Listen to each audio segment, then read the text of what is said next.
Hey everyone, my name is Charlotte Owens, and this is my video conclusion to the developmental case assessment paper.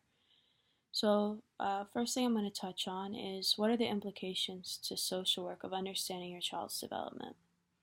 In doing this assignment, I figured out that the main implication, or the largest, most prominent implication for social work to understanding child's development is that it helps you look at the whole person rather than just individual parts of them or individual developmental stages or aspects of those developmental stages. So it really does look at the biopsycho and social aspects of human development. I also really appreciated that social work takes on the multidimensional approach to intervention. So again, rather than looking at just the psychological part or the social part or the biophysical, we're really looking at every aspect to determine where development is excelling or being delayed or is right on track. So for social workers, there really is a wide skill set that we are trained upon and that we develop in order to provide each of those interventions.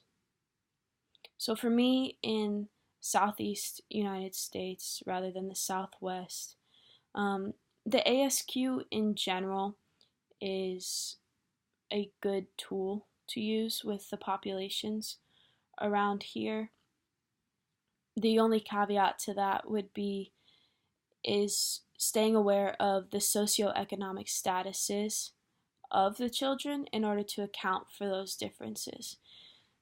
Yes, there are standards that are set, developmental standards that are set by local, federal, and the local and federal governments, but also those don't always take into account socioeconomic statuses and the learning differences and the what children have to learn depending on where they are on the socioeconomic spectrum.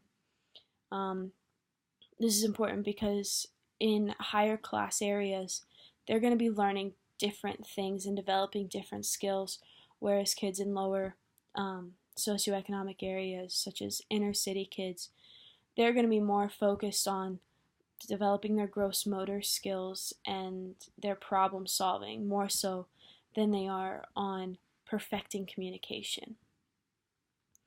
So what I learned in completing this developmental case assessment with the 5-year-old girl I had the pleasure of working with was the importance of family support and how family supports act as protective factors against multiple risks that she in particular face,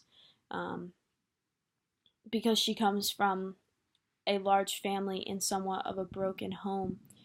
Her family supports have really protected against any developmental delays that she might have otherwise run into.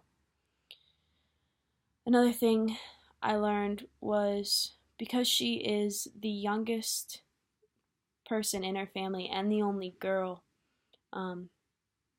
the impacts of socialization and early family intervention on her development. Those played a huge role in each of the sections of the ASQ. Whereas I expected going into it her to have some deficits in her communication and her fine motor skills, I found that because of having 5 older brothers, she really didn't have as many deficits as I would have anticipated otherwise.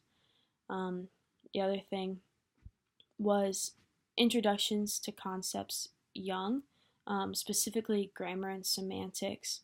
Her mother is very big on correcting improper grammar and use as she goes so that she can learn to self-correct, so that it doesn't become a problem later on, which played a huge role in her scoring in development. So on a more personal note, I found this assignment really eye-opening. For me, I'm not typically somebody that learns well just reading about what I'm trying to learn. So this really brought it all together for me. It allowed me to take everything that I've learned both in our textbook, in our case studies, and within videos that I've watched throughout this course and in other courses. It really pulled it all together for me and helped me understand better the stages of development, the risk factors, everything, by allowing me to see it in person. Thank you.